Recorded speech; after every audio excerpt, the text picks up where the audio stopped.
This is They Create Worlds, episode 218, the 100 Games Redux, the Revival.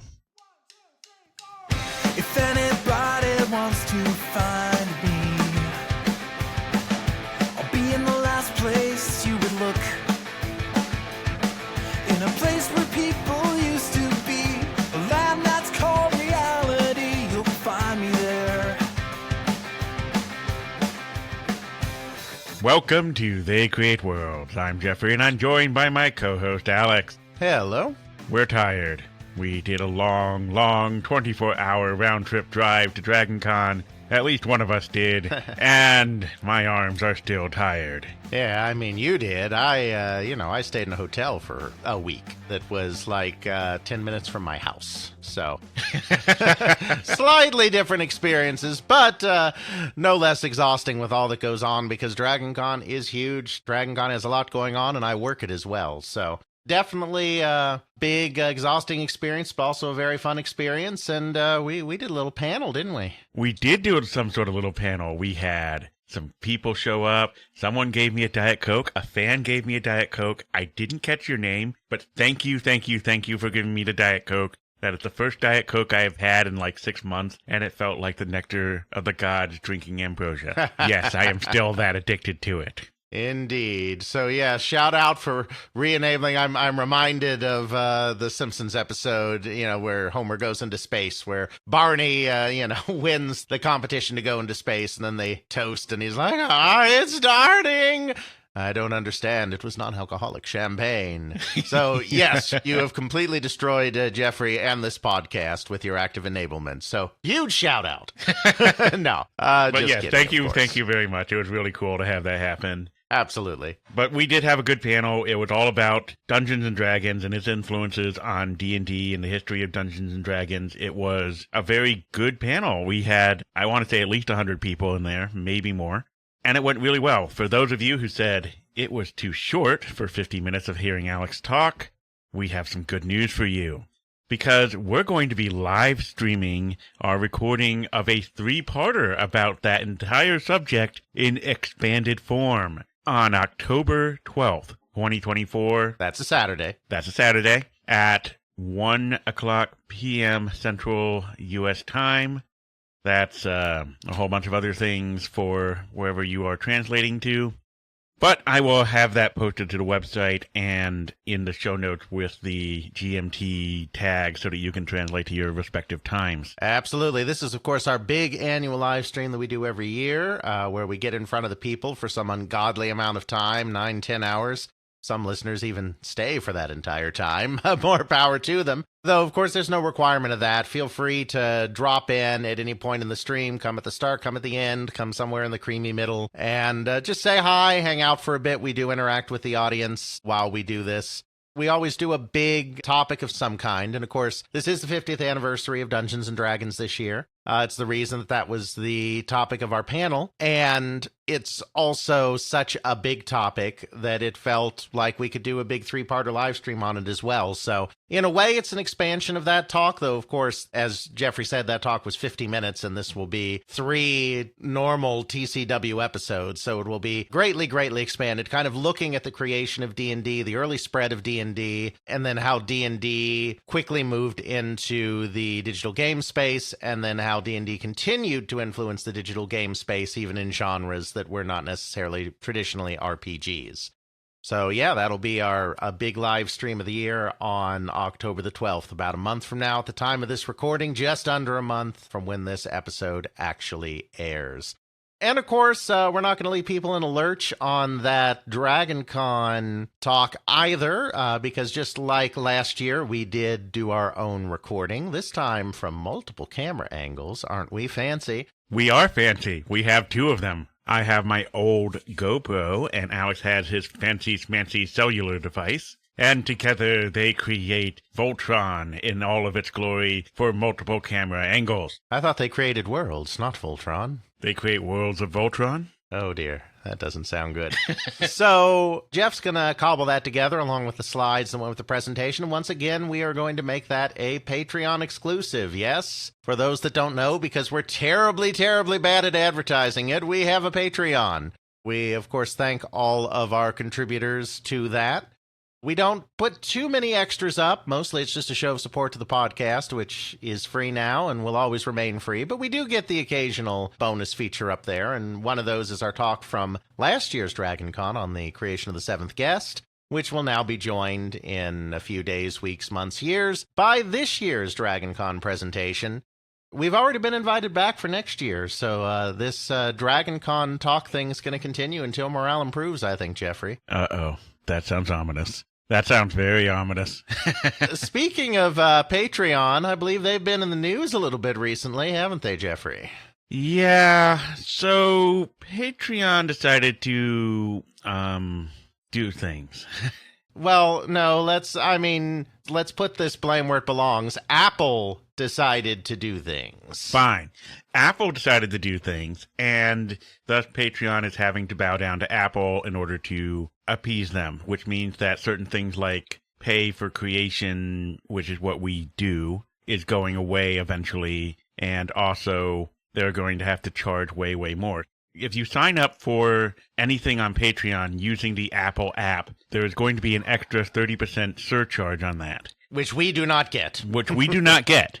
We don't get it. Apple gets it. Apple just charges an extra 30% for the honor of using Apple. So don't. Yeah. You like to save money. I like to save money. If I'm not getting the money and you're not supporting me with the money, why should you give Apple an extra 30%? Go use Android, use the website. Just in general, probably. The Android store doesn't do this, or the Play Store. But just in general, the best idea is probably just subscribe through the website, which obviously you can also do from your cellular device. I would just avoid apps altogether. Google, Android, they're not doing this right now, and they are generally looser than Apple, so they may not start doing it. But the safest bet is just to go through the website. That way, we get more money without charging more money. Right. Because that extra 30% is on top of the fees Patreon takes out. It's just you paying more, and it doesn't go anywhere that needs it. Apple has enough money without gouging our little They Create Worlds podcast. They do not need the support. For now, we're going to keep that per product model for as long as they let us. We're going to do the extension that takes it through to November 2025. A whole nother year is a long time for a lot of things to change, and we're hoping things change because this is quite frankly not a good thing for creators. It's not a good thing for small businesses like us. We are a very, very small business, an LLC. We have day jobs. We're not making our living off of this. I feel much sorrier for the people that make their living off of this. We will survive this entire thing no matter what happens, but this is very bad for small businesses. It's very bad for creators. And hopefully within the next year, this turns into such a disaster for everyone involved that Apple and Patreon figure something out again. But in the meantime, yes, please do not subscribe to us through your iOS account, through the Patreon app. Please go through the website. Save your money. If and when things change, since it seems like it's a done deal according to them. Well, it's a done deal. They fought it for a long time. They fought Apple for a long time on this, and it is a done deal. But just because it's a done deal today doesn't mean that there's such a huge backlash and it's such a disaster that it's a done deal a year from now. So a lot can change in a year. Right. So we'll keep you apprised of what's going on and what's going on there. If we have to change our model a little bit, we can come up with something. But for the time being, just don't use the Patreon app on iOS. Yeah, and don't subscribe to your Apple ID at all. So, yeah. Apple is being a bully in this case. I mean, they're very clearly a monopoly, and they're very clearly using their monopolistic power, and the FTC has come down on Google recently. Hopefully at some point they turn their eye on Apple as well, because this is quite simply unacceptable. It's understandable for a platform holder to take a cut of stuff that's selling on their platform as part of providing that exposure. That's certainly a fair practice. Whether 30% is the right number, that's for people other than me to decide. But I think we can generally agree that it's okay that they get a little bit of privilege from that. But it's a whole other thing when they're taking from people who aren't using the platform just because there's an app that serves as a middleman there. Apple is not doing any facilitation there of any real value because Patreon exists in many different forms. we are not asking for Apple to broadcast us. We're not asking to be on that platform for the exposure, and so we shouldn't have to pay the consequences. And it's quite frankly monopolistic and not cool. All right, enough sadness and despair. Let's get to what people are here for, which is actually the 100 revival of this list of ours with all the craziness. And we got feedback. Oh boy, did we get feedback. Emails, comments on YouTube videos, and so much more. Absolutely. Just as a reminder, our list is 5 years old. So we decided that it was a decent time to maybe revisit what we thought then, both because our attitudes may have changed, our understandings may have changed, but also because that's 5 more years of video games being released, 5 more years for video games to be influenced. It also turns out, not that we planned it this way, but hooray for us, this month marks the 9-year anniversary of They Create Worlds. So it was also kind of appropriate that we're doing this. It's 5 years since the list, 9 years since the start of the podcast. So it seemed like a pretty cool time to revisit this. What, you've been telling me that we've been doing this for 9 years and that we have this rapidly coming train that's called the 10-year anniversary and we have no clue what the heck we're doing for it? Yeah, that sounds about right. Oh, God. Oh, God. I'm sure it will all be fine. Anywho, so just a few reminders about our little list here before we get into things. First of all, these are the games that we consider to be the most influential of all time. That doesn't mean that they were necessarily the best games. It doesn't mean that they were necessarily the most popular games. It just means that we believe that these were important steps on the roadmap to the video game industry as it exists today. Second of all, of course, 100 is a very arbitrary number, but it's a popular number for these kind of lists. So at the end of the day, this is more a fun exercise than anything else. I mean, every game on this list is one that we believe was incredibly influential, but are there 10 games we left off the list that were equally as influential as the ones on the list? Yeah, probably. But this is just kind of a fun exercise to generate discussion. Thirdly, since these are about influential games, a little bit of time needs to pass for us to be sure that they're influential. Just because something is very popular in the moment, like, say, Fortnite, we don't have enough data yet to know that it is strictly going to influence the next generation of games. It very well might, and if we revisit a list like this in another 5-10 years, it very well may appear on the list. But things that are popular now need a little more time for us to figure out where they fit in. So there's very little on this list past the middle of the aughts of the 2000s. Finally, as a reminder, we did do our big kind of removal of games from the list last time. We've made a few modifications since then, which we'll get through as we go through the episode, but we did a lot of removal last time of games we didn't think quite fit anymore, and this time we're going to go through and replace those games with a few games that we think, or in some cases that you, the audience, think, deserve to be on this list a little more. We are going to pepper the episode with some of that feedback and examine it. Some of it we took, some of it we didn't. Some of it aligned with what we were already doing. In a couple of cases, it truly did change our minds. Yeah, I think that's about enough preamble there. So let's start getting into this crazy thing.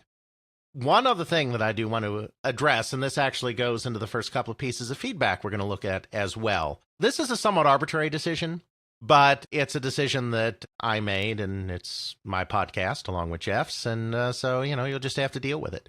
And that is that these do have to be actual separate game releases. They don't have to come from a big company. They can be very indie as well, but we're not counting mods, even if they're total conversion mods, as part of this. Because even though in a way those are separate games, they are not playable without the game they were built in. So we are not considering those separate games. However, there are games that we did put on the list with a thought to the mods that were created within that game. So a game can be influential because of the mods that it spawned, and it can represent the mods it spawned as well. But we don't give separate entries to mods, which is just a, admittedly, completely arbitrary decision that we made. If someone else wants to make a list like this and include mods as separate games, if they're total conversion kind of mods, that is 100% valid, and I have no problem with that. So with that said, I want to get into a couple of comments that we got that play into that last point. First of all, from Brandon Ambrose, I want to make the argument that Counter-Strike is an important addition to this list. With the proliferation of esports, especially in the last 10 years, to not name one of the foundational games would be to leave out a very influential mark in history. Counter-Strike, even though it was a mod of Half-Life, has endured and exists in essentially the same form 25 years after its release. Along with StarCraft, it is a staple of amateur and professional leagues. So, Brandon, I agree with all of what you're saying there, and I imagine you do as well, Jeffrey. You've dabbled a little bit in Counter-Strike, haven't you? Very, very little. I don't do a lot of the big esports stuff, and certainly as I've gotten older, my twitch reflexes are not what they used to be. Not to mention having to look up and down where I don't get to play Doom, where it's just left to right. Just makes me sad. He was too busy playing Tribes when Counter-Strike came along. Yeah, I adored Tribes and Tribes 2. That was my jam. Absolutely. But no, we agree with everything that you're saying there. It's an incredibly influential game in team shooters, in kind of more realistic approach to first-person shooter multiplayer with more realistic weapons and kills and all of that kind of thing. The only reason it's not on the list is because it started as a mod, just as I was saying. So when we have Half-Life on the list, which we do, that is also inclusive of the incredible influence of Counter-Strike. Again, this is a bit arbitrary. Obviously, Valve did not create Counter-Strike, though they quickly hired a lot of those people. But we've made the decision that if it's piggybacking off of another game, whether that's a total conversion mod or an official expansion, which also piggybacks off a game, then we're not going to count it individually. It will be inclusive in the game that spawned it. So Half-Life is on our list, and you can consider Counter-Strike to be on the list by virtue of being a total conversion mod for that game. Now, Brandon goes on to say a little bit more. If you need to make room on this list, I would consider removing Arma 2. Fair.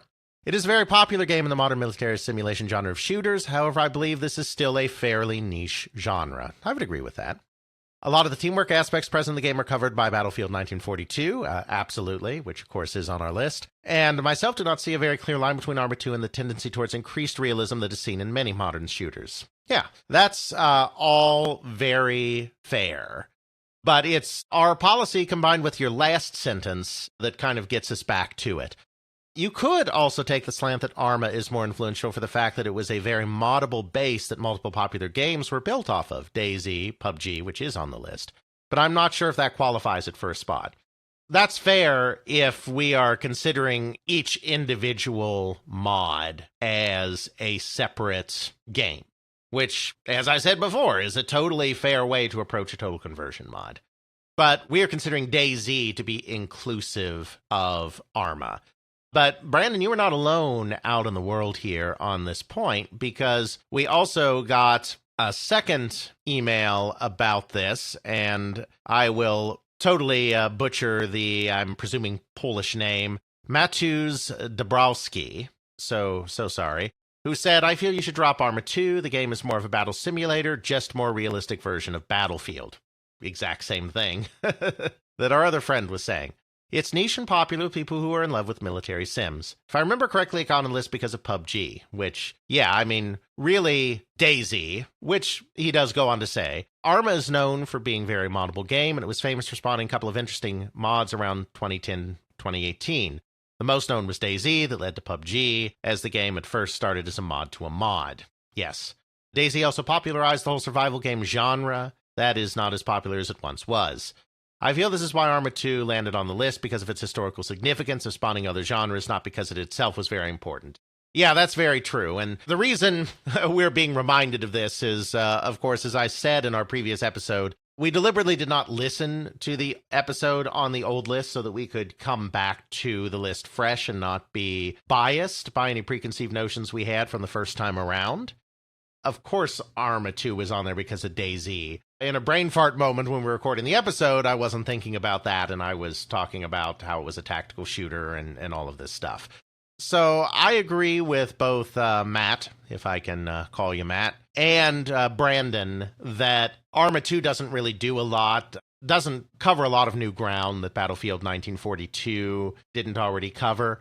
but it really is in there because of the mod DayZ. So just as Half-Life is inclusive of Counter-Strike, Arma 2 is inclusive of DayZ, which led to this whole survival fad, which led us through a roundabout way to Fortnite, which is, of course, one of the most popular games today.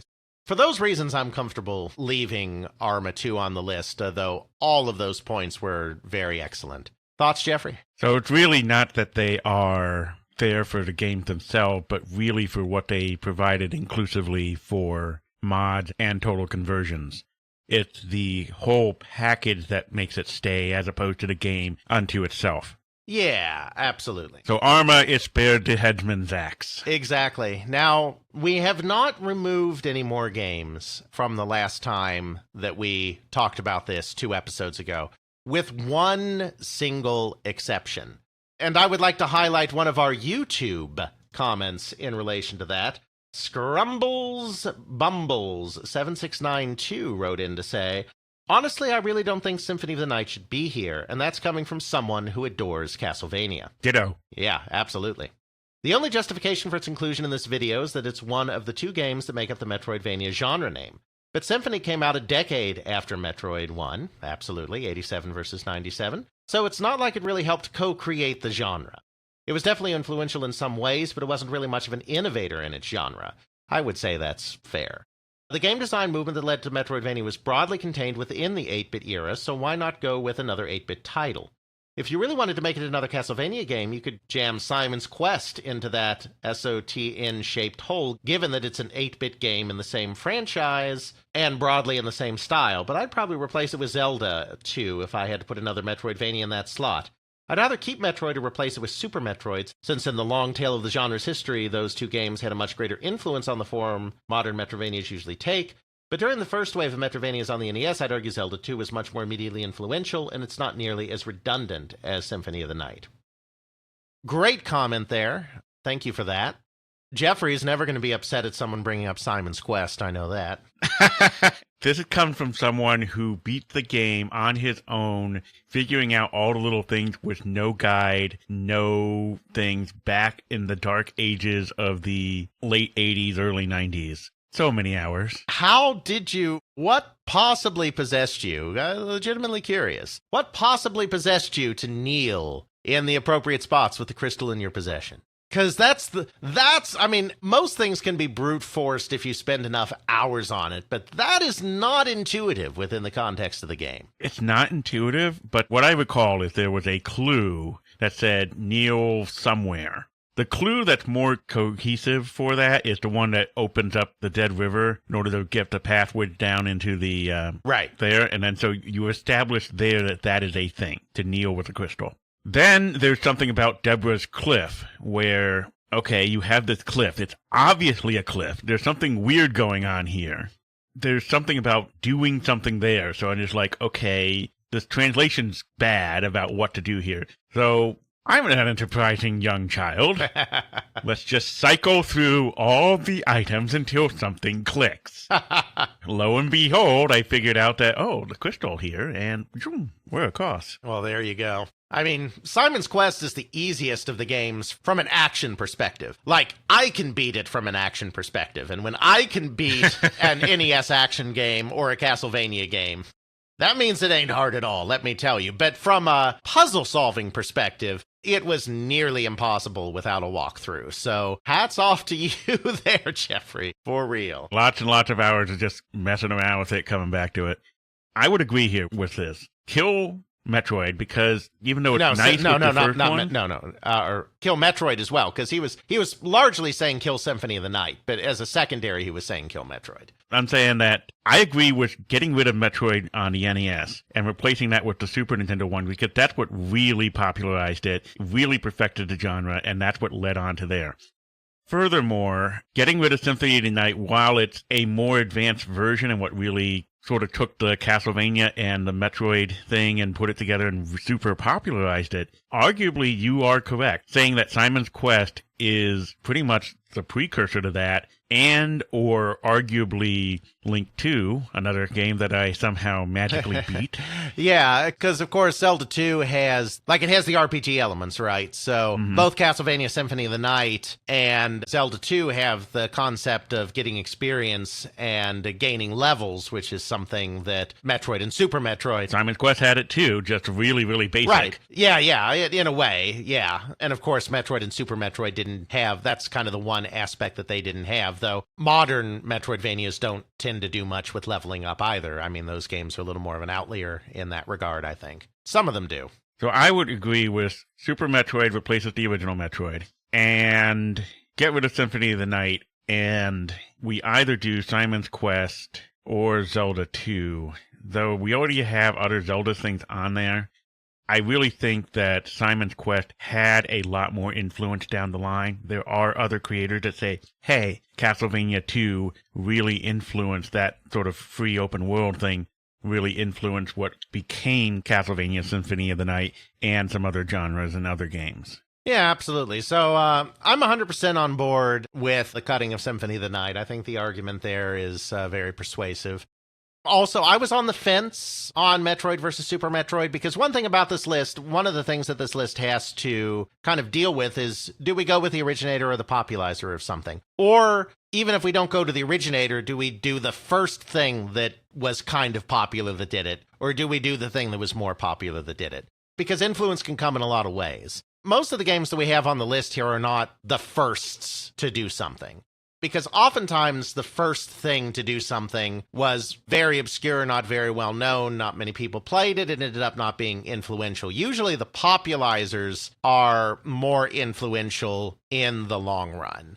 That's a tough point. Metroid was not probably as popular as Super Metroid, certainly was not as popular as Super Metroid in the long term. I mean, today, if you're going to play a Metroid, an old school Metroid game, and you're not playing one on the Game Boy Advance, you're going to play Super Metroid instead of playing Metroid. I mean, that's totally fair. I would say that the indie scene where Metroidvanias are so popular, a lot of those people were SNES kids. They're people that were influenced by Super Metroid more than Metroid. I had not made that switch myself, but I feel like not a democracy, but I'm still outnumbered 2-1 here. So I'm very comfortable because I was also on the fence, and it's not a dictatorship. I'm comfortable with making that move as well. So we'll go ahead and take Metroid off the list, and we'll put Super Metroid on the list. I don't really, at least at this time, want to put another NES game like a Simon's Quest or a Zelda 2 on the list. I think that slot's more valuable for something else. So we'll take Symphony of the Night off. We'll swap Super Metroid for Metroid, but we'll leave that space that we saved with Symphony of the Night for some other stuff down the line, which of course we'll get to as the episode continues. So there you go, kids. You killed 2 things with 1 stone and only revived 1. Indeed. So another thing that I want to address here, and again, there are a couple of comments that went towards this. I'm kind of grouping some of this stuff thematically, is that we were definitely a little too...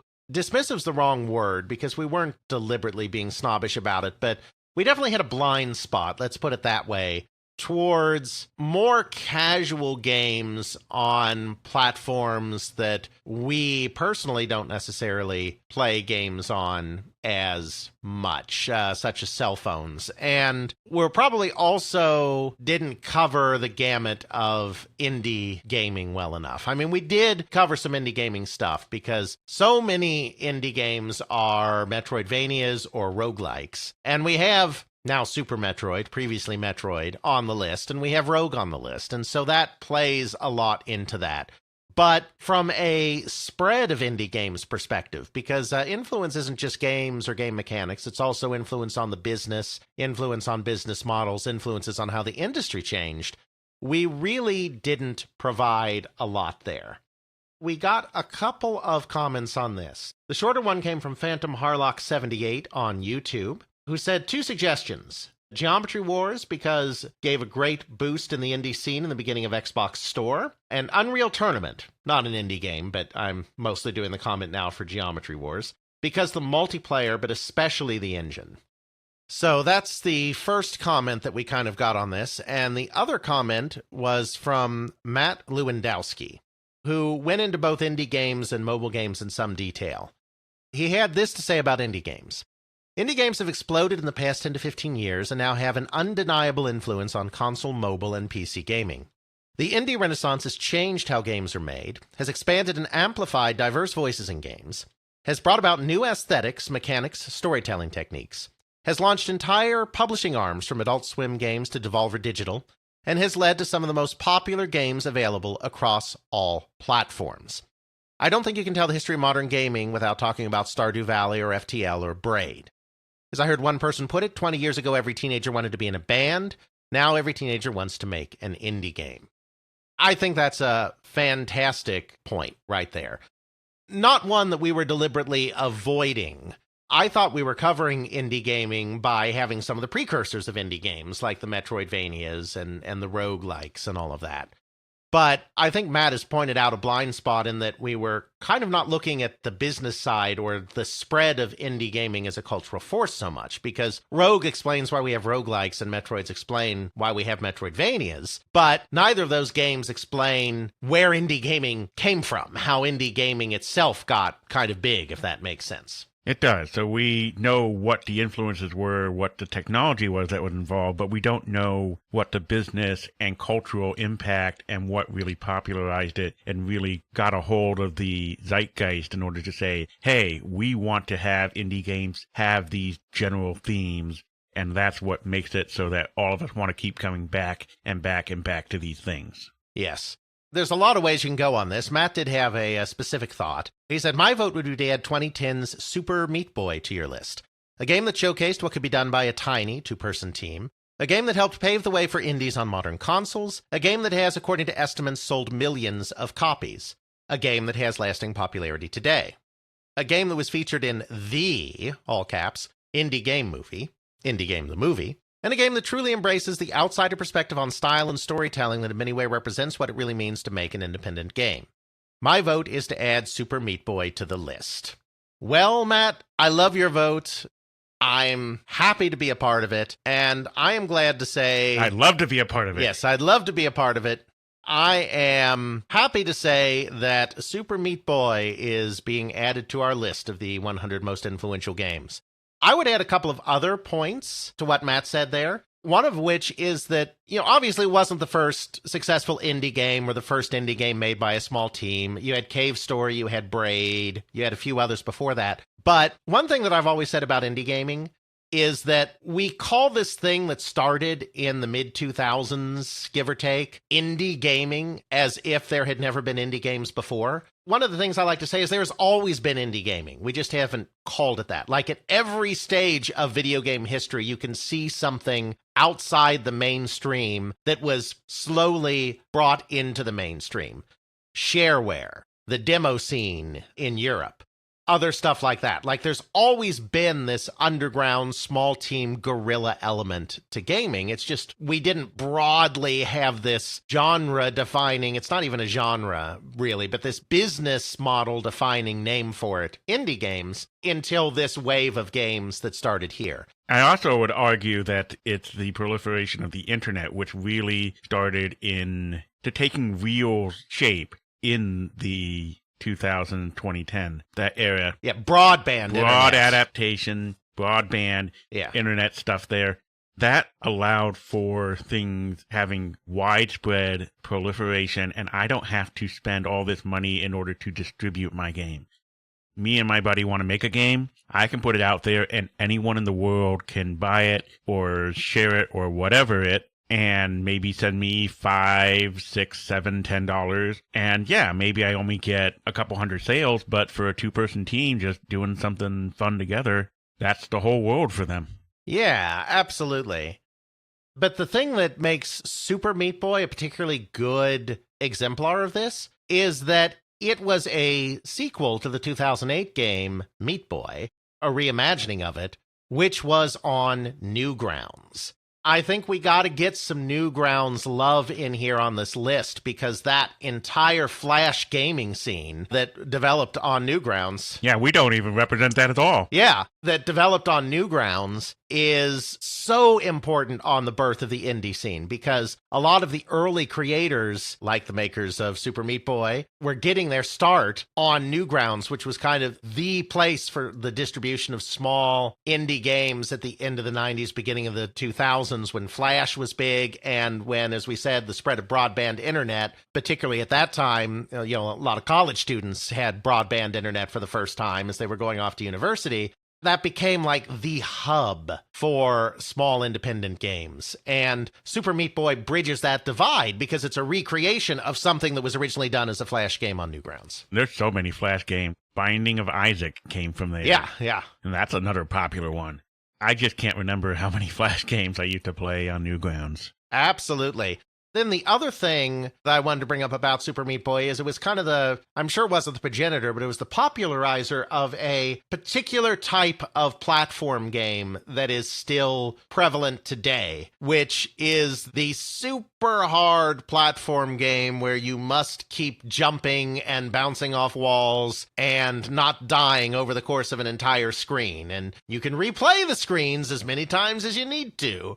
But they're very hard, they're very easy to die, and you basically have to keep moving at all times. That's a very particular type of platform game that Super Meat Boy popularized and is still popular today. I think of games like Celeste, which is such an incredibly popular indie game, which owes a huge debt to Super Meat Boy and that kind of gameplay mechanic. I Want to Be the Guy. Yeah. All the Kaizo Mario games. Yeah, all the so bossy on and stuff. so forth. And, yeah. Exactly. And again, Meat Boy didn't create all of that, but it's one of the main popularizers of all of that. Yeah, we definitely want to include that. And that also got me thinking, though, about what else kind of represents this. And so I've actually included a separate game with kind of similar justification. And that's the 2004 indie game Alien Hominid.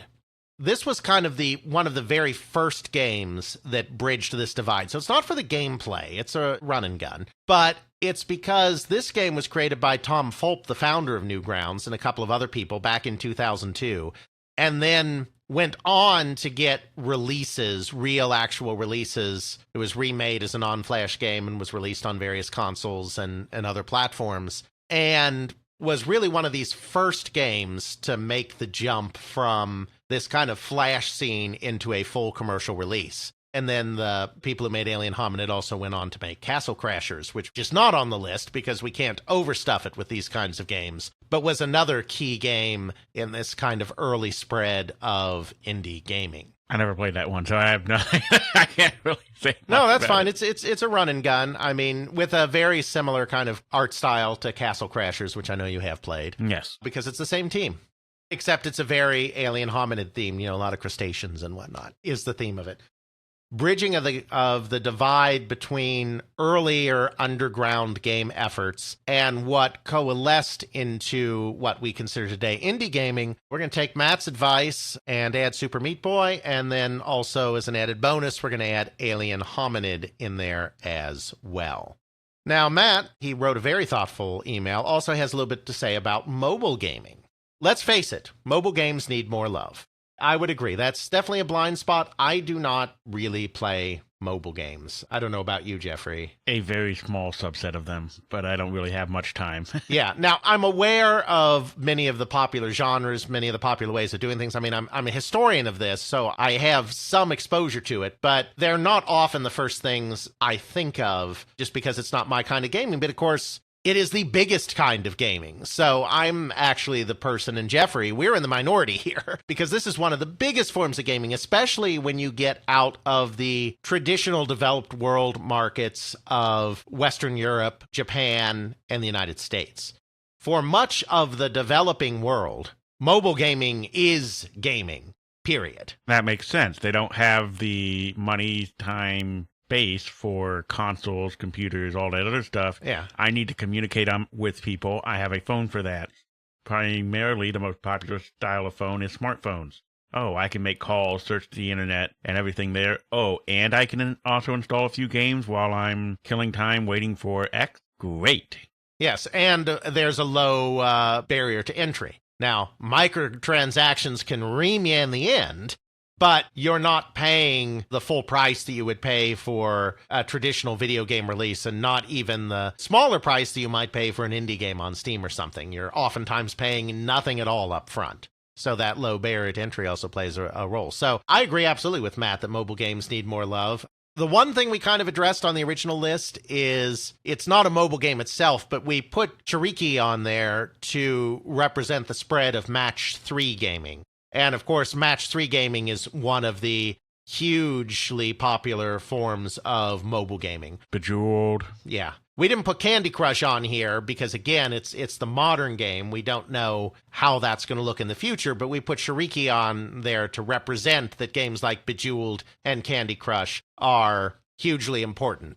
But again, just like, we kind of obliquely addressed indie games by putting games that influence some indie games, but kind of forgot to put any actual indie games on the list, we have a similar problem with cell phone games, where we acknowledged some games that had gameplay that would play into cell phone game popularity. We acknowledged Shiriki for Match 3. We acknowledged MapleStory for building this kind of free-to-play with microtransactions model that is so important to mobile gaming, but we didn't actually put any mobile games on the list. And the smartphone dates to 2007. It's, over 15 years old at this point. And so, yeah, it's old enough that we should actually have some mobile games on here as well and not just obliquely reference them.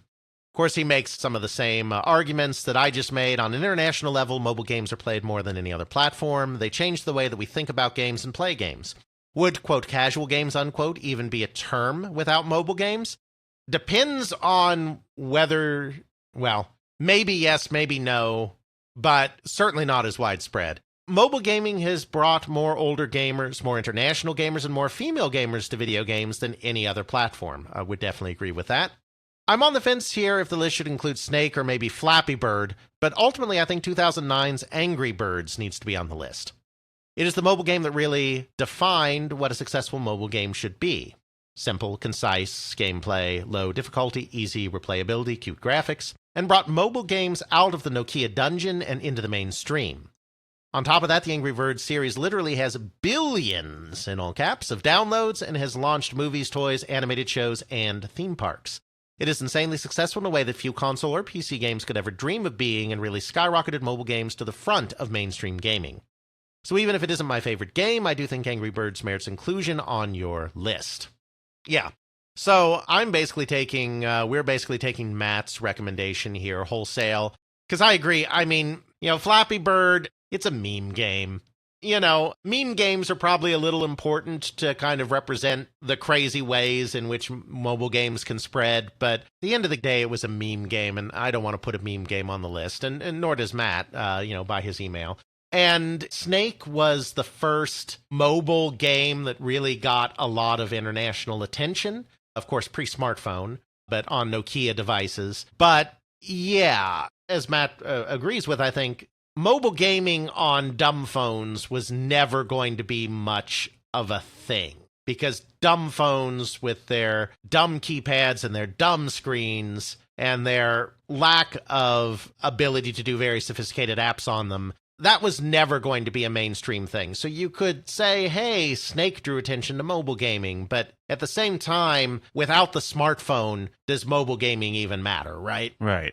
It doesn't really matter. And it's once you have better fidelity graphics, at least to the Super Nintendo level, 16-bit level on smartphones, and then it advanced more from there. That's the only time that you can really start drawing people in. That's when you have enough colors and graphic fidelity to really draw people in and go, oh, that's cute. Oh, that's pretty. Oh, that's wonderful to see. Yeah. And you continue to play on.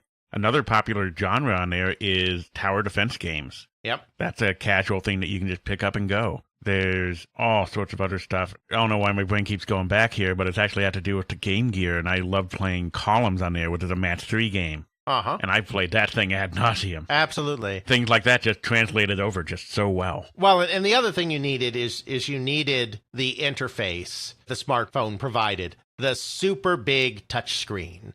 The early dumb phones that just had their keys, you were never going to have very much success with having very many types of gameplay. I mean, the ability to touch, to swipe, that was really needed to make a lot of this viable. It was just too clunky without that. It's equivalent of going from DOS to Windows. Yeah. So I feel very comfortable, as Matt suggested, putting Angry Birds on the list. When we were looking at games, it was kind of like, well, yeah, I mean, Angry Birds was hugely popular, but does its gameplay still ring out in the same way today, or did they kind of oversaturate the market? And I think they kind of oversaturated the market, but it's not just about the gameplay. It is also about all of those other things. It really did define what success on a cell phone platform looked like, a smartphone platform specifically. It did define this idea of simple gameplay, good graphics, and an interface that takes advantage of the nature of the smartphone touchscreen. So I think as a blueprint in that way for how you make a smartphone game, it does feel like Angry Birds was really the breakout smartphone game and kind of ushered in this new era of gaming. And so I think that's a very good representative. There's one other game that I want to put on this list as well in this vein. It's not an indie game, and it's not a smartphone game, or at least it was not originally a smartphone game. But there's another element that goes into these games that I think is perfectly encapsulated by the game Happy Farm. Now, if you have not heard of Happy Farm, that's because you're not Chinese or Russian, because those are the markets where the game started really spreading like crazy after its 2008 release.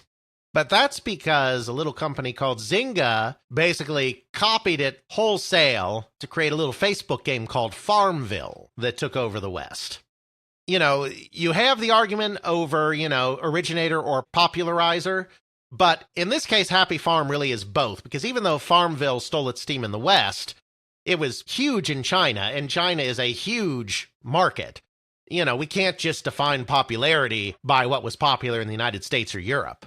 So in this case, it makes sense to put Happy Farm. And the thing that Happy Farm and games like it kind of added to this mix is unfortunately part of the business model that I'm not as big a fan of. Same with why we put MapleStory in, which is we are going to limit the amount of time you can play the game by having built-in timers that are very long.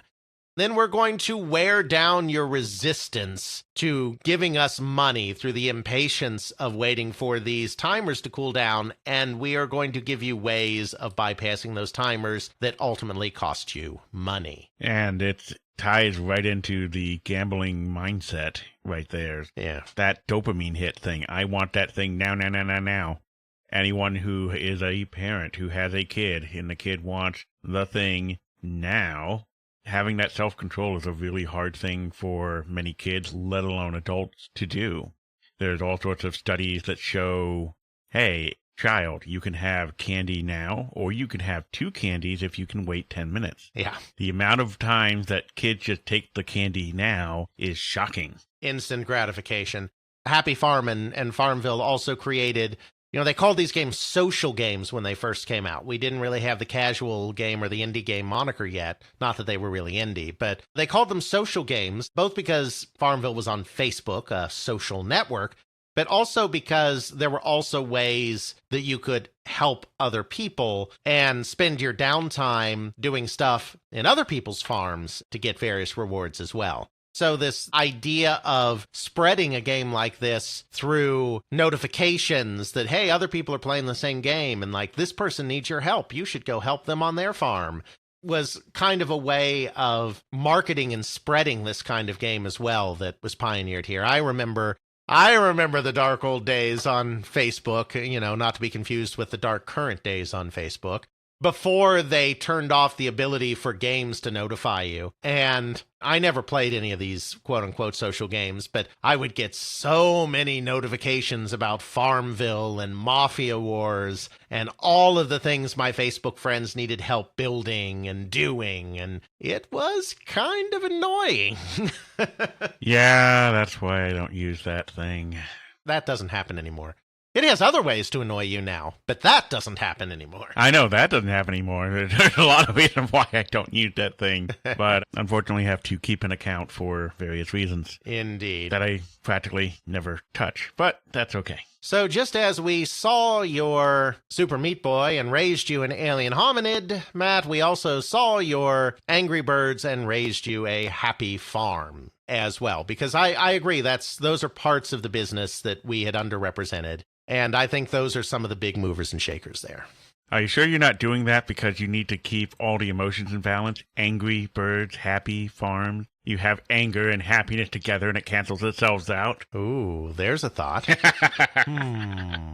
Otherwise, anxiety takes over the whole person? I guess so, or something. I don't know. I've only seen Inside Out 1 and 2. So there you go. Yes, keeping our emotions balanced. Very important. We learned that from Pixar. Now, to briefly address Phantom Harlock's other point here about Unreal Tournament, yeah, I feel kind of okay putting that in. I can too, because that engine became so prolific. The Unreal Engine is like half the games out there are on the Unreal Engine. Yeah. You have Unreal Engine, Unity, maybe something else. Obviously, the engine started with Unreal before Unreal Tournament, but in the same vein of we want the most impactful games, not necessarily the first games, I have to agree with Phantom Harlock about the multiplayer aspect of Unreal Tournament being incredibly revolutionary. The bots in that game, while if you went back and played it today would look very primitive, were absolutely ahead of their time and mind-blowing. You needed to have humans to deathmatch before Unreal Tournament. After Unreal Tournament, it was like, if only 2 or 3 of your friends can get together, that's okay. You can still have this massively multiplayer capture the flag experience or horde experience or whatever, because we've got some bots here for you that are actually pretty darn good. So I do feel Unreal Tournament was a watershed for its varied multiplayer modes and the ability to actually do 16-player multiplayer with only 2 or 3 or 4 people, because even though the bots weren't obviously as good as a human, they were good enough to at least provide a little more fodder. And don't forget, you can always have double kill, triple kill, multi-kill, flag monkey. Indeed. I'm happy to add Unreal Tournament to the list. I would agree that is a little bit of an oversight not having it on there. And let it be so. Let it be known. Let it be so. Now, most of the games that we're adding to this list are more modern games, which kind of makes sense because as we're trying to figure out what's popular today and what led there, the thing that's going to shift the most is going to be the more modern stuff. Because first of all, as new games become popular, the games that influence those suddenly become more important. But also because we learn more about those games because there haven't been as many interviews done about them. There haven't been as many tell-alls. There haven't been as many books. Since they're newer games, we don't necessarily always realize their importance until studies start to be done. And they haven't been studied to death as the games of the 70s and 80s and early 90s have been. Those are very much the bedrock, and they're not going to really change. We know what influenced them. We know how they influence things down the line, so they're not going to change much. What is that intermediate layer that comes in that's still trying to be figuring out to what's actually holding up the modern era? Yeah, it's 2024, kids. We're old. There were games back in the 2000s that we haven't really covered much, but those have great influences of 14, 15, 20 years to now as to what's going on. That's the same thing as games that came out in the 2000s going, oh, these are the influences from the 80s, the 70s, the 60s. However... maybe not the 60s. Yeah. Though we do have a couple. We have Spacewar in there. However, we did get a little bit of feedback on one of the oldest of the oldies out there. Oh, did we? Yeah, so Justin Daniel wrote in to say, I'd love to see Zork added to the most influential list. It wasn't the first, but surely the most influential, and the genre was massive in the 80s. Presumably he meant surely not the first text adventure, but most influential, and the genre was massive in the 80s. Then we had our good friend Dale Quarterpast himself, as he says himself, self-proclaimed secretary-treasurer of the They Create Worlds fan club, who also had to write in with, as he said, only one editorial suggestion. Out of all 100 games selected as most influential, if my count is correct, Dale's dry sense of humor there is exactly one text adventure. Yes. Sure, it's a biggie, granddaddy of them all, Colossal Cave Adventure, but that's it. Dale's even older than us, so, he's going to bring the old school of the old school here. Definitely. Adventure games suffered a knock overall when Mystery House and King's Quest both got the axe in the previous episode. We'll revisit that in a bit, leaving poor Maniac Mansion to carry the bulk of the text graphic adventure game mantle. Now, I can already hear the counter-argument here. It's almost like he listens to the show, Jeffrey. I know. Something about a dead-end genre and how text adventures crawled into a ditch to die quietly around the time Infocom started producing business software, etc., etc. Sure, maybe the current AIF community can be counted in the dozens. There are dozens of us! Dozens! Bonus points if you get that reference. And it's been nearly 40 years since a text adventure charted on a list of top-selling game software. But considering all of the tendrils of influence, love that stretch into video games from Dungeons & Dragons, the countless times it's been said it all goes back to D&D. Indeed, we're about to do a live stream, October 12th, on how it all goes back to D&D. Can we get some of that love for Zork? Born on a mainframe, and very likely the first game to implement a virtual machine, and Zill, which in turn spawned Infocom, who were insane enough to self-publish. How can Zork not be on the list? Without Zork, is there even an Infocom that manages to Trojan horse its way into Activision, allowing Bobby Kotick to wrest it out of Bruce Davis's hands?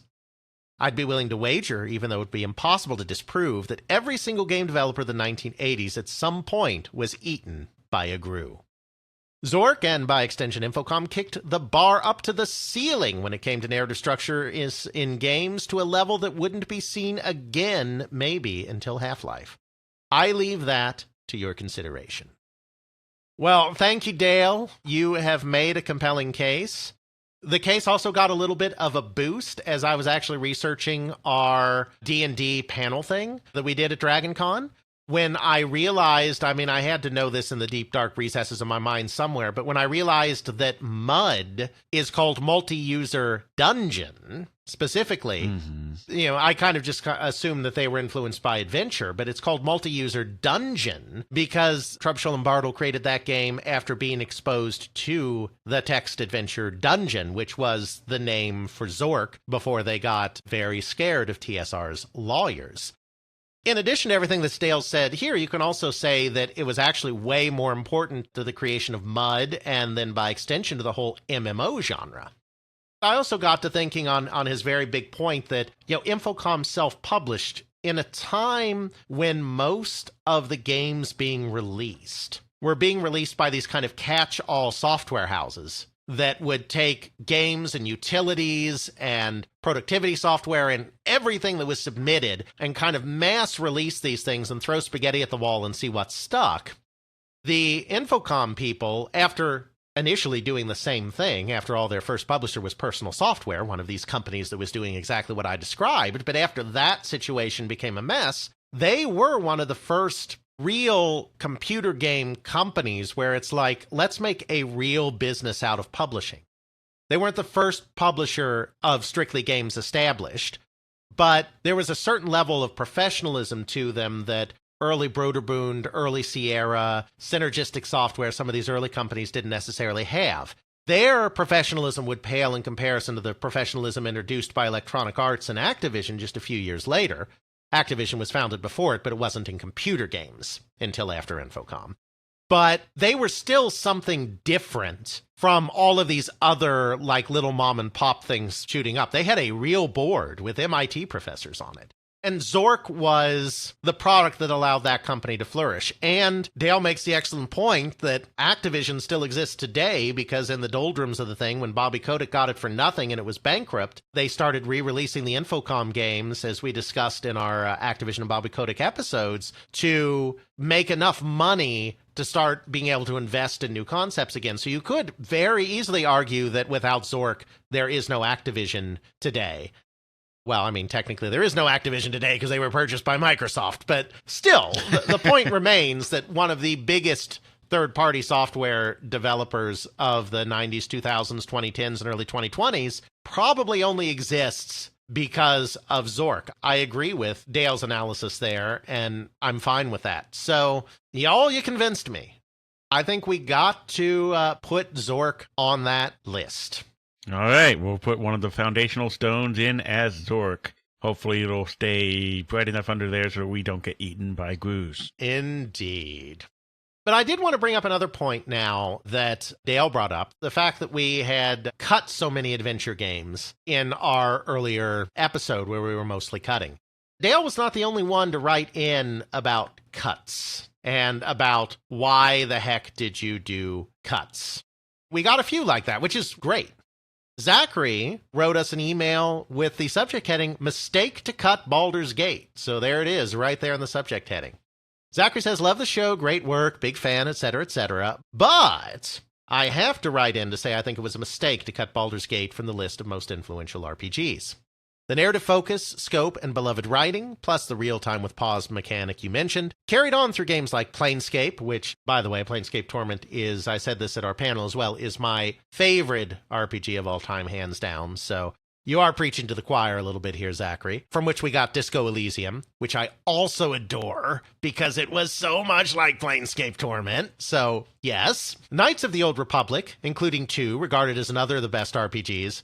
Zachary and I need to be friends because I also adore Knights of the Old Republic 2 and actually prefer it to the first game, other than the fact that it's a half-finished mess at the end. But until that half-finished mess at the end, I love the philosophical examination that they were trying to do around the Force that apparently nobody else likes because the Acolyte got canceled. Anyway, Mass Effect, which you just did episodes on, and Dragon Age. Baldur's Gate paved the way not just for the BioWare tradition, but the games that put Obsidian on the map. Pillars of Eternity was a Baldur's Gate homage that helped kickstart the video game crowdfunding craze. Very true. While Divinity Original Sin 2 may have moved away from real-time with pause, there's certainly a lot of Baldur's Gate in the early stuff, and the brand plus Larian clearly found an audience with Baldur's Gate 3. Oh, yes, they did. Which will undoubtedly shape the future of the role-playing genre. That's a lot of history that I think gets overlooked by cutting Baldur's Gate, and while there's obviously a lineage, I don't think you automatically get that history from Ultima Wizardry at all. Seems to me too important to leave that out. Yes to everything. I am sufficiently chastised. And I mean that in a nice way. This was a nice email. I'm saying that facetiously. But I feel sufficiently chastised. I feel like I need to put my hand out for the ruler and get my knuckles rapped, because everything that Zachary says here is 100% true. We're going to roll that one back. We're going to put Baldur's Gate back on the list. It's gotten Life 2 cast on it. Yeah, well, let me tell you. Let me tell you something that I find interesting from DragonCon. So, DragonCon has a Walk of Fame, as many conventions do, where you go and get the celebrity signatures. They always, every year, put a small number of people in separate rooms if they think those people are going to be so popular that the lines will be so long that they need to have separate line management and a way to control that better. You know, in the past, it's been people like William Shatner, Stan Lee, Cary Elwes, Andy Serkis. You know, these people are put in these other rooms. This year, it was going to be 2 individuals, John Cleese and Jared Padalecki from Supernatural, were going to be in separate rooms. But the Baldur's Gate 3 cast was also coming, like basically the whole cast. DragonCon severely underestimated what the demand for that was going to be. So they actually moved Jared, Mr. Supernatural Padalecki, out of his special room and to the normal Walk of Fame and put the Baldur's Gate 3 cast in the special room that they reserve for people that they think are going to have such insane lines that they need to do something about the crowd management. That is very impressive and scary and quite telling. Indeed. Not to mention that at the same time that our panel was going on, that we had their panel going on a floor above us, and we only pulled away 100 people away from that. Indeed. That's insane. So, yeah, I mean, Baldur's Gate 3 is having a moment. But I also agree, I mean, we can't put Baldur's Gate 3 on an influential games list yet because it's too new, and Zach's not suggesting that we do. But I agree with Zach here that Baldur's Gate 3 will undoubtedly shape the future of the role-playing genre. I think if we revisit a list like this 10 years from now, Baldur's Gate 3 would almost certainly be on it. Would it usurp Baldur's Gate 1? Well, no, because it's different things, right? Because Baldur's Gate does influence so much more. You know, because we have multiple entries and a couple of other franchises on here. We don't do it often. But occasionally a franchise rises to the challenge more times. And I agree that Baldur's Gate, I mean, you could argue between Baldur's Gate and Baldur's Gate 2 a little bit, just because Baldur's Gate 2 pushed the narrative aspects so much further than the original Baldur's Gate did. But I agree that you get the BioWare narrative tradition out of this, and that BioWare tradition, which was also amplified by their publisher Interplay through its Black Isle original releases as well, really did shape the way storytelling was done in RPGs and the way storytelling was done in games, the way we viewed NPC companions, NPC romances. A lot of that gets its start, again, arguably more in Baldur's Gate 2 than Baldur's Gate, the original, but it gets its start in those early Baldur's Gate games. And I think we were a bit hasty to remove that. I find Zach's arguments to be very compelling. I think he lays out the full case there, and it's a case I 100% agree with. So we're going to put Baldur's Gate back on that list.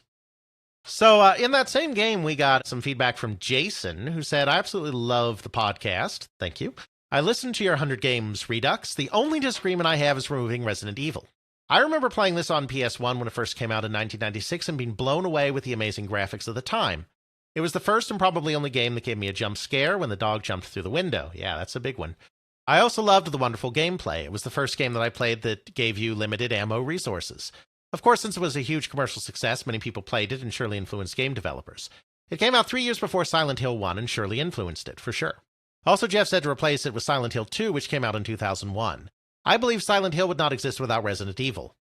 Yeah, Resident Evil, I mean, did go back and forth on this one a little bit, and Jeff kind of made a passionate argument for getting it off the list. I mean, I still stand by that by and large. It's like, I think Silent Hill 2 is such a better game and really not only popularized things, there's a lot of things that are influenced by Silent Hill 2. It is a better game. I agree that it's a better game. I think it was more popular overall, but I do see the argument for the original Resident Evil. I don't think it was more popular. Really? Okay. The Resident Evil games have generally always outsold the Silent Hill games.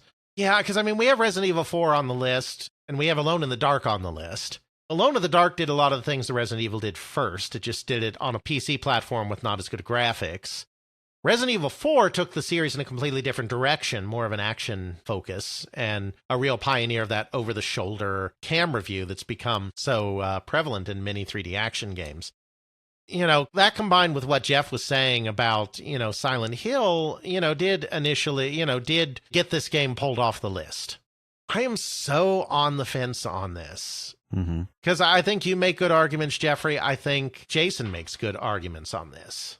So I'm going to leave Resident Evil on the list for now. Okay. But I would love to hear more thoughts on this. I mean, we're not doing another Redux episode, obviously. We're not suddenly making this a 3-parter. But I would love to hear more thoughts on this if our listeners want to bring them, because I'm a little on the fence here.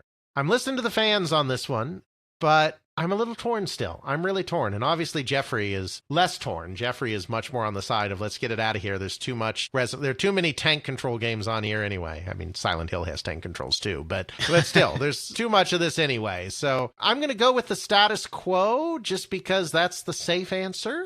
But I would love to hear more about this and maybe reconsider this down the line. Not that we're going to do another whole episode on it, but maybe just as an addendum. Maybe we get a few more updates on it. Maybe we'll do a little side piece on another episode going. Or something in the live stream. Or something in the live stream, yeah. Try to convince me that Silent Hill 2 shouldn't replace this. I'm still fairly strongly that Silent Hill 2 is better than Resident Evil. I think it's a better game. I mean, we're not in disagreement on that. I think it just did so much more better and was much more of an influence that I've seen people in the horror franchises say that Silent Hill 2 was just such a more better influence on them as far as games going down the line than Resident Evil 1 was. Now, Resident Evil did influence things down the line in some of its subsequent games, particularly 3 and obviously 4. Yeah. I think Silent Hill 2 is just such a great exemplar of atmospheric horror and taking that down the line and creating something that was really meaningful for how horror developed on video games. They're remaking it, And I will happily play that. Anywho, so thanks for that. I'd love to hear more, but we'll go with status quo for now, even though obviously there are strong opinions on both sides. So we'll follow up on that one. Definitely follow up. Another one, this we didn't get a formal email written about this, but of course, when I'm not here with Jeffrey on our podcast, I play the role of everybody's favorite co-host, as Carl likes to say, on the Video Game Newsroom Time Machine. So Carl's a good friend of the show as well, and we've done some joint stuff together.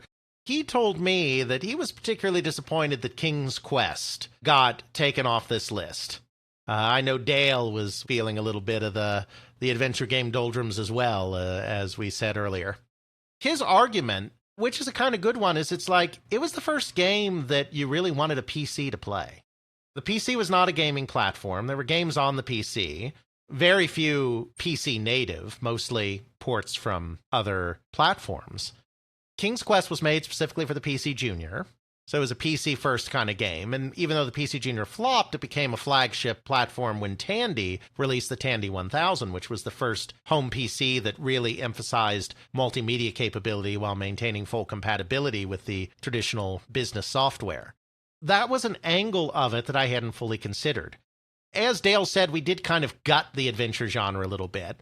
Even though the adventure genre itself has been a dead end, mostly. I realize there's still adventure games made, but mostly a dead end. There was certainly a lot of pioneering in narrative structure and puzzle solving that happened in adventure games, so we might have been slightly overzealous in the number of adventure games that we cut. Of the ones we did get rid of, it feels like King's Quest is the one that makes the most sense to bring back because of that additional element that it was crucial in the process of turning the PC into a gaming platform, which it had not been in the early days of the industry, and obviously is just about the only game in town now, sorry Mac users.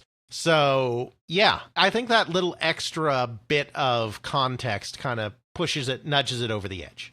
Now, you're saying King's Quest 1. Would you consider one of the later games like King's Quest 4 or 3? 4, well, I've never considered 3 because 3 can go die in a fire, and then everyone who made it can go die in a fire, and then they can all be resurrected so that they can die in a fire again for all eternity. There is some argument for 4 because 4 was a big pioneer of sound cards. It was one of the first games that really took advantage of the sound card because Sierra was an early proponent of sound cards. So there is some argument you could make for 4. But I think in this case, I would go with the progenitor of the series, because King's Quest itself was a technological innovation on the PC, and in terms of the uses of a PC as a game machine. So you could argue that by putting King's Quest in here, you're also representing it for the fact that the entire series tended to be on the cutting edge of what you could do on a PC in terms of gaming.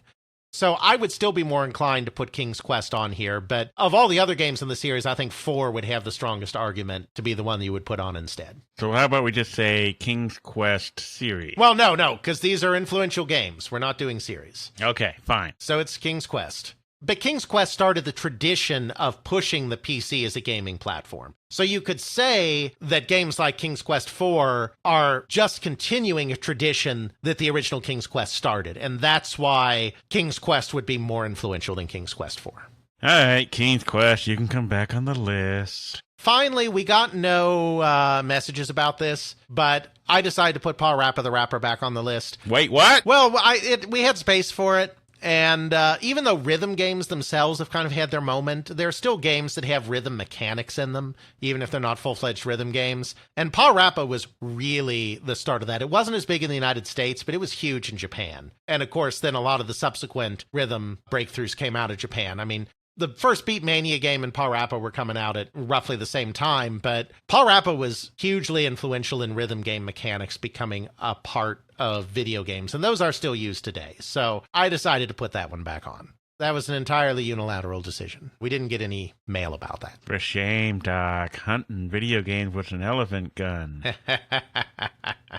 Finally, one other person that I want to highlight who sent in some stuff is Ethan Johnson, friend of the show, who, of course, wrote a detailed and thoughtful post on all of this. Some of his stuff we did, some of his stuff we didn't do, but he's always thinking about these things. We definitely got to represent there. So this isn't the end of the episode because we have a few more games to very quickly talk about that didn't get any feedback. But in terms of the feedback portion of this episode, we're going to end with Ethan Johnson. Thanks to everybody who sent feedback. We read most of it on the air. There might have been some that we didn't, that we had to cut for time, but we considered every message that came in. We always appreciate receiving feedback. Feel free to keep leaving those YouTube comments. Feel free to keep sending emails to feedback@theycreateworlds.com. We look at all of it. We appreciate all of it. It's nice when we can include the community. We're not streamers other than our one-a-year thing, so we don't have as much community interaction as some people do, but we love every opportunity we get for it. So I'm so glad that we did this thing this way for this episode. We didn't plan it as usual, but also as usual, it kind of all worked out in the end. So here now is Ethan. "'Tis I the venerated," he puts in quotes, "and oft invoked Ethan. Many congratulations are in order for reaching year 9 of the podcast. Only one more to go before you can say you've done something consistently for a decade," which few of us can say. That is, when you put it that way. I understand 10 years is a period of time, but it's like, yeah, a decade. Wow. Yeah, the thought of having edited and put out a podcast episode twice a month, every month for a decade, frightens me. Indeed. Ethan continues, "I feel I can shoulder some responsibility for this episode. Out of my ever-searching mind, I sent Alex a list of games from the top 20 list that there was a dedicated episode of the podcast breaking down or not. Most have been touched on, if not quite to the depth of episodes like Alone in the Dark and Civilizing Sid Meier. At Gaming Alexandria, we've also done a yearly Hall of Fame called Video Game Notables, which Alex always votes in. I love doing the Video Game Notables. And if you have strong opinions on video game preservation, video game history, and what games are worthy of being highlighted as notables, Gaming Alexandria Discord is free to join, free to participate in, and it's a great place. So I encourage everyone to join there. I'm a very solid contributor. Jeff tends to come just when he's summoned, but we're both there, and it's a great community. And I can be summoned. I mean, all you have to do is just @ping Jeffrey-TCW, and I will see it fairly quickly. Don't even have to do it 3 times. Our criteria is different from the top 100 influential games list, so there are things that may belong in one list and not on the other, though there's already been significant overlap in the 30 games we've inducted, plus 2 non-games and 1 person. Anyhow, since we're here, I wanted to present a few arguments for inclusion onto the top 100 list that I think fit Alex's criteria. Moria, 1976. I think this is a better encapsulation of the early D&D influence from Plato rather than the dungeon. Though we do not know much about its original incarnation, it created the real template that influenced the wider commercial world. Combining the 3D of Plato flight games, online multiplayer, and adding a social element even greater than the dungeon's leaderboard through parties. Moria encapsulates much of the primordial side of what Alex wanted to communicate with Neverwinter Nights. Yeah, I agree with that. Let's do it. Yeah, I wanted something from Plato to represent, and this is a case where I went with the first thing to do something broadly. But I agree that this is not necessarily a place where the first to do it matters so much. And yeah, the dungeon was a top-down single-player dungeon crawl, so it did not in every way take advantage of what that computer could do. Whereas Moria did a lot more of that and is more applicable to what went on to happen with wizardry and whatnot. So, yeah, let's do that. Swap out dungeon for Moria. Yeah, we'll swap out the dungeon for Moria. Boom. Make it so. Sokoban. In the vein of Shiriki being on the list purely for the volume of its inspiration, you may consider the block pusher Sokoban as important in the same vein. No, not as many games are pure block-pushing games, but its influence is permeated from puzzle to action games in subtle but monumental ways. From Ocarina of Time to the sliding puzzle challenge of Mobile Classic 3's, Sokoban's deceptively simple setup has permeated modern gaming in a way Tetris wishes it did. This is one I'm not going to take you up on, but I agree with you totally. There is a question, and it may be a question that we revisit in a later Redux, when we approach our second decade of doing the same thing consistently, about games with individual mechanics like this that have become so pervasive. And I think there is an argument that block pushing is such an incredibly pervasive, just general game mechanic, that you could put Sokoban in here just like you put Donkey Kong in, practically just for the fact that it had you jumping. There's a strong argument here. I'm just not sure I have space for it right now at this moment. But what do you think, Jeffrey? I haven't played either game, so I don't have a lot of good context here. Fair. I'd have to actually look up the games and look at them and do a little research myself in order to really form a proper opinion. So I'm kind of at the mercy of you two going back and forth on it. All right. Fair enough. Next up, we have Ultima 3 Exodus. The parts of the Ultima template we consider influential are all from here, following dialogue chains and having most parts of the world have a reason to traversing them. Tactical combat was distinct from the overworld, which probably influenced most Western tactical RPGs like the Gold Box series, plus one of the very first video game soundtracks. It's just the right call. It is, and our listeners may recall that is the one thing that we preemptively did change in the first episode. It was mostly cuts, but we did preemptively change from Ultima to Ultima 3 in that episode. That's something I definitely agree with. Absolutely. So, already done. Next, Double Dragon. Renegade really didn't establish the template of the beat-em-up. Double Dragon did. Its conceit of fight all enemies before continuing on is a cornerstone of modern games with narrative-based encounters. The co-op, not the first, with Gauntlet and Rampage as important predecessors, was a perfect fit for the dynamics of the arcade, where getting to the end of an experience became ever more important. There's no way that 1989 would have had such a great year for American coin-op had Double Dragon not laid the path. 100% agree. We hadn't officially made that change in the previous episode, but we kind of soft made that change. We said we're taking Renegade out, and it's most likely we'll put Double Dragon in its place. This is a case where being first is not nearly as important as being the popularizer, because Renegade didn't have all the elements, and the main element that it was missing that is very important is the move forward, pause to fight a group of enemies, and move forward again. That famous arrow beckoning you to the next screen once all the enemies were gone, which was repeated by so many beat-em-ups that followed. That's much more important than Renegade, which took place in a fixed kind of two-screen stages where you could move back and forth around them while fighting enemies. 100% agreement there. Next, Diablo. And yeah, we were bad. That was very bad. I am embarrassed that Diablo was not on the first version of this list. This is one of the main reasons why we needed to redo the damn list. But to read what Ethan said, deferring to our good friend Jimmy Mayer, you can see much of what's in modern gaming in Diablo, like loot drops and gotcha gaming and all of that kind of stuff. Some of it is exploitative. Some of it is just good game design. Absolutely, because it's one of those things where it can be used for evil, but it is not inherently evil. It bridged the gap of RPGs and action games to create the modern concept of RPG elements and progression hooks. Whether this or Diablo 2, it really was bad of past Alex to not put one of these in there. It was. This is another time where I need to put the knuckles out and get wrapped, because oh my goodness. You could argue between Diablo and Diablo 2 here, because while Diablo had all of the elements, Diablo 2 is what made it into a fine-tuned machine. I would argue do Diablo 2. Yeah. Because it is the refinement, it is even the more popularized stuff. Yeah, it was fun that I could run Diablo on a 386, but Diablo 2 is really what just refined everything, really got people doing all the crazy stuff with, I want to farm this stuff, I want to level all the way up, I want hardcore mode. You had a little bit of the precursor of the season that they did with Diablo 3 and 4. Right. And, you know, the multiplayer was an afterthought in Diablo, like literally, because the Blizzard North people were told, hey, we're working on this thing called BattleNet. Maybe you should make Diablo compatible with BattleNet. So, you know, it was thrown together at the last minute. It's very hacky. Of course, they discovered that you should never store character data client side for any kind of multiplayer game. Ever. You know, the cheating was rampant because you could hack your character so easily. But with Diablo 2, it was built with that multiplayer in mind from the ground up, and of course is just a much better experience as a result. So yeah, I think going with Diablo 2 is probably the better option here. But yeah, a Diablo game clearly needed to exist. I say Diablo 2 would make more sense. The storytelling's better, the popularization of it is better. There are people who go like, I'm giving up on Diablo 3 or Diablo 4, and I'm going back to Diablo 2.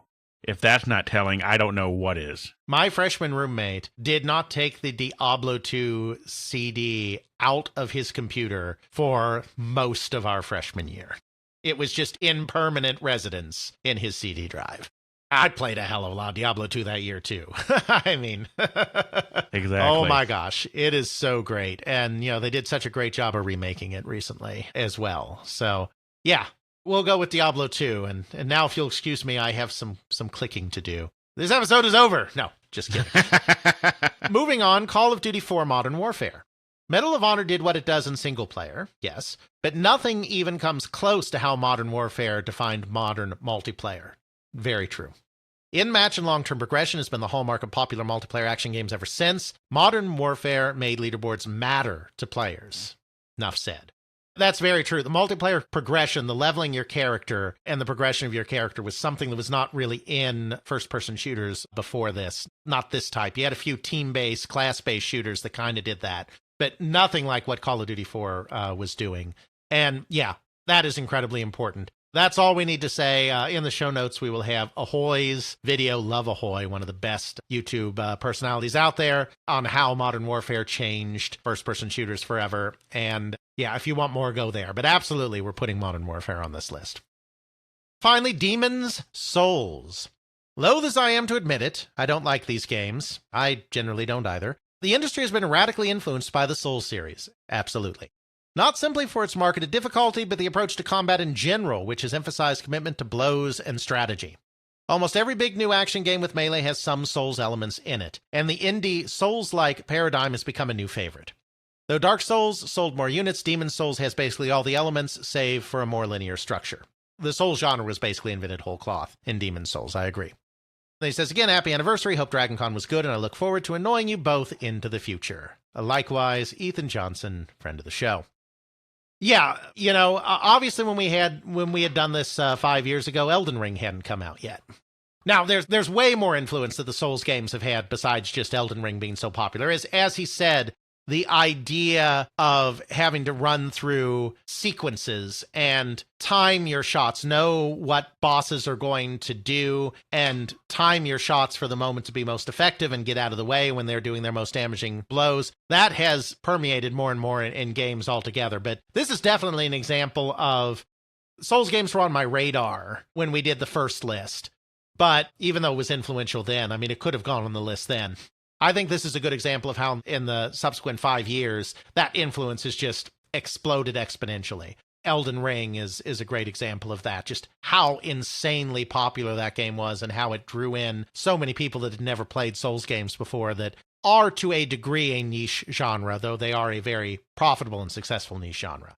So yeah, Demon's Souls, absolutely, let's get that in there. I never got into Souls games myself, much like yourself, but I do have friends who have played it extensively. I can see that. You see the influences there from Shadows of Colossus, which I would say is like the start of the whole I want to fight the big scary thing where I have to hit various things at certain points and whatnot. Yeah. Souls really popularized that kind of thing and really refined the entire formula down to, okay, you're going to fight this one thing, and we're going to have these save points, we're going to have these progression things, all these little set pieces and whatnot. Absolutely. I can see how popular it is. Personally, it's not my vibe, but I can certainly see the influence there and how it affects other things in the industry. Absolutely. So that's it for the fan feedback portion. We did get some other fan feedback as well. It's just in the interest of time. As I said, those are the ones we're going to cover here because they were the ones that were most influential on the changes to the list. But thank you everyone who participated. Now, at the end of the episode here, just real fast, going to run through a few more changes that we made, absent fan feedback, the final couple of replacements. There's only like 3 or 4 more of them, which people are welcome to send us feedback about after the episode as well.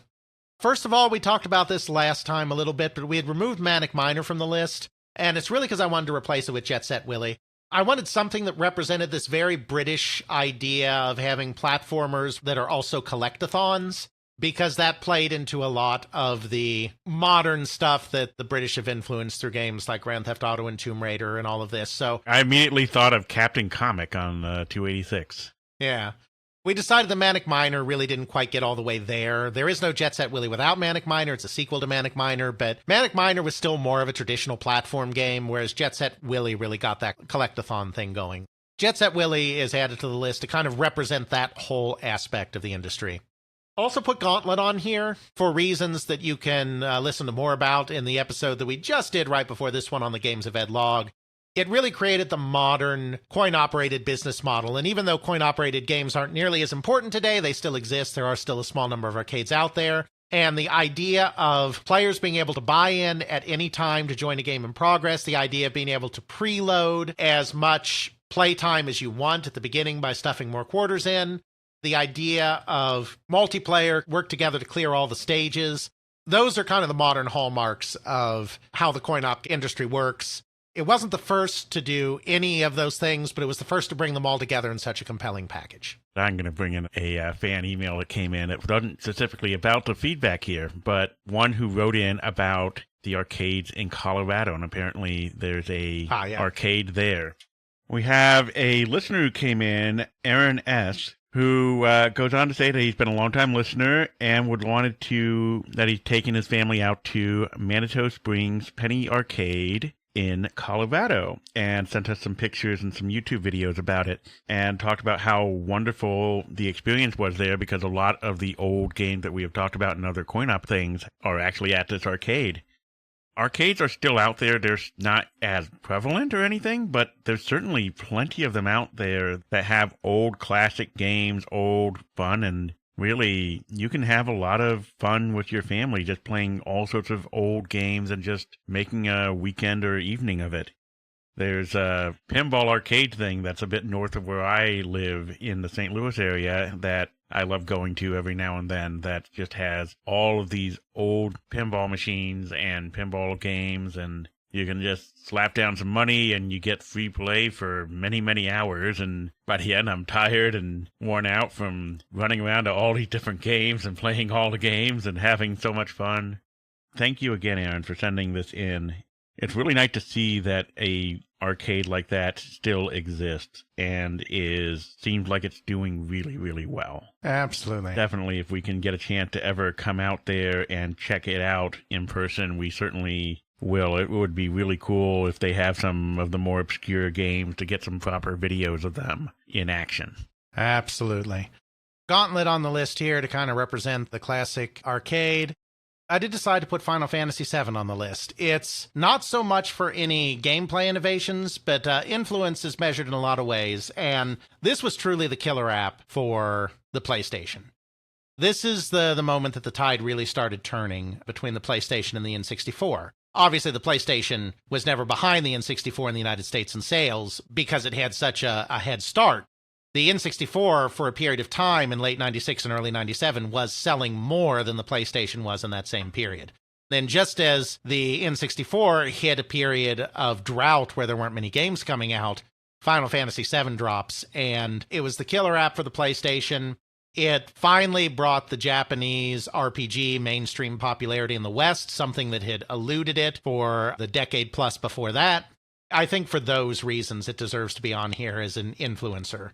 Not so much for the game mechanics themselves, because I don't know that there was anything particularly innovative in there. But yeah, that was a moment in video gaming, I think, that deserves to be recognized.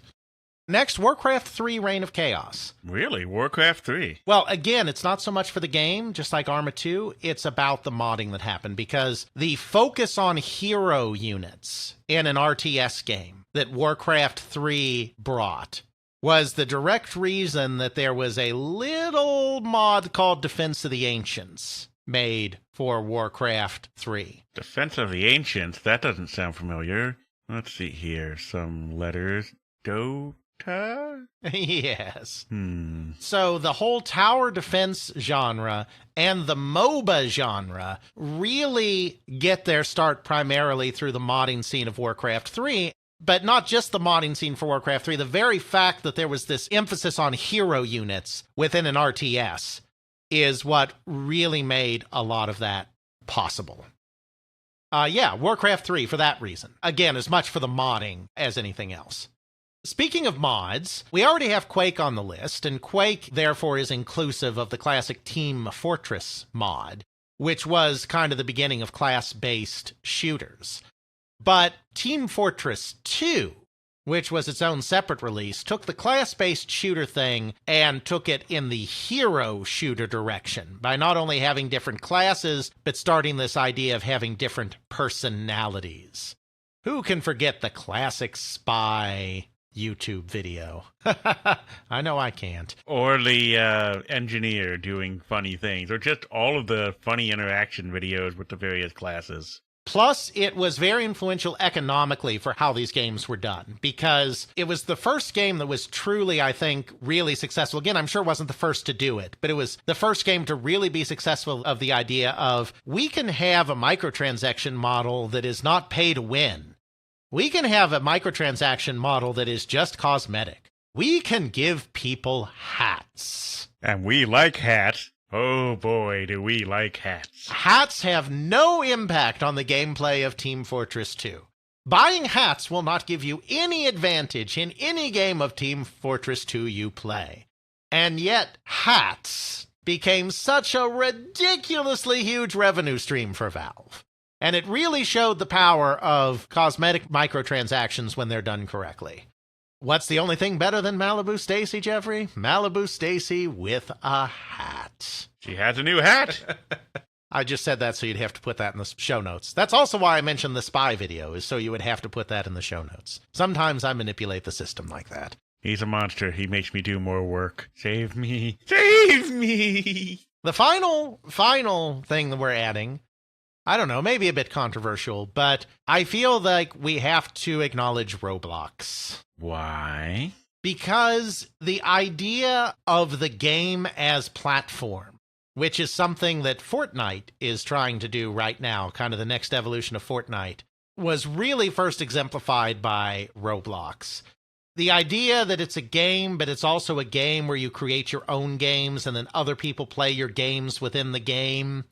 That is a business model that has been very successful for Roblox. And let me tell you, I mean, our generation doesn't play Roblox, but I worked in public libraries, and every single teen and preteen that ever got on one of our public computers, you know, the adults were there to look for jobs or surf the internet or play Facebook games. But just about every single teen or preteen that ever got on one of our computers was on there to play Roblox. I can believe it. My nephews played it, and on Christmas and birthday list for a while, it was, I want Robux. Yeah.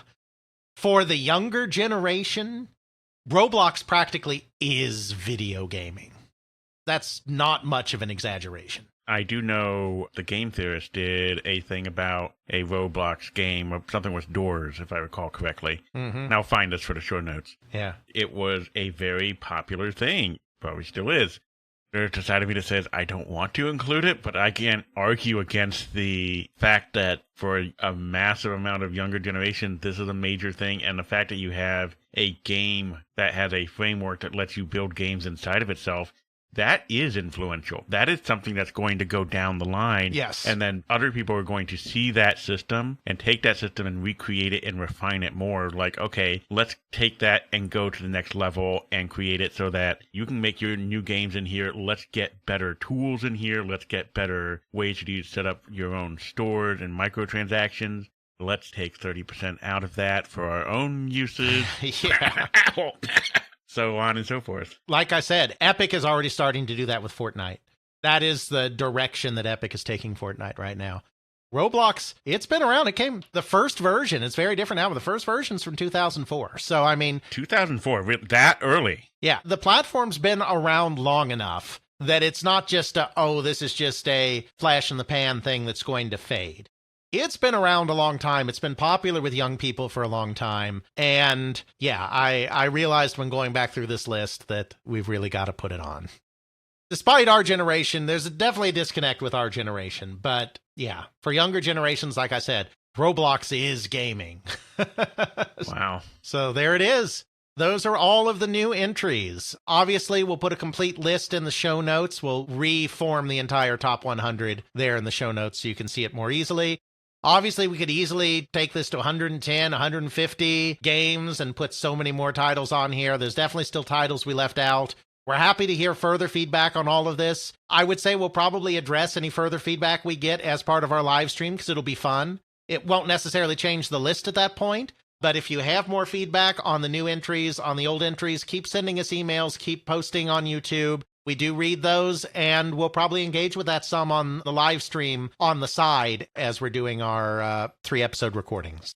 And that recording is October 12th at 1 p.m. Central U.S. Time, GMT, to be in the show notes /website. And that will be on our Twitch channel, which is... And that is twitch.tv/TCW podcast. Looking forward to seeing all of you then. But we do still have a couple of episodes that need to go out before that time.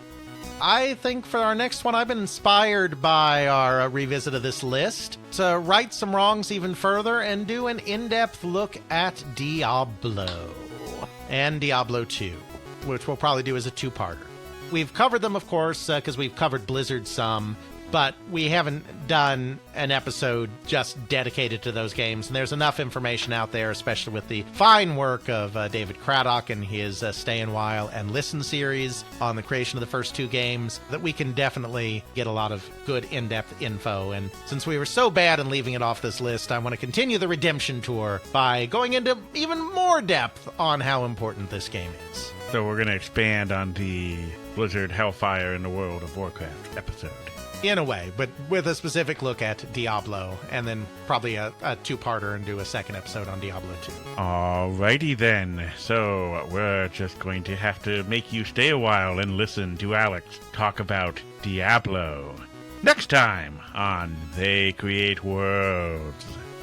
Check out our show notes at podcast.theycreateworlds.com, where we have links to some of the things that we discussed in this and other episodes. You can check out Alex's video game history blog at videogamehistorian.wordpress.com. Alex's book, They Create Worlds, the story of the people and companies that shaped the video game industry, Volume 1, can now be ordered through CRC Press and at major online retailers. Email us at feedback@theycreateworlds.com. Please consider supporting us on Patreon at patreon.com/theycreateworlds, but don't use the iOS app. Please help get the word out by leaving a review on your favorite podcasting service. It does help us. We also now have the podcast on YouTube. Hello, YouTube. Intro music is Airplane Mode by Josh Woodward, found at joshwoodward.com/song/airplane mode, used under a Creative Commons Attribution License. Outro music is Bacterial Love by Roland Music, found at freemusicarchive.org, used under a Creative Commons Attribution License.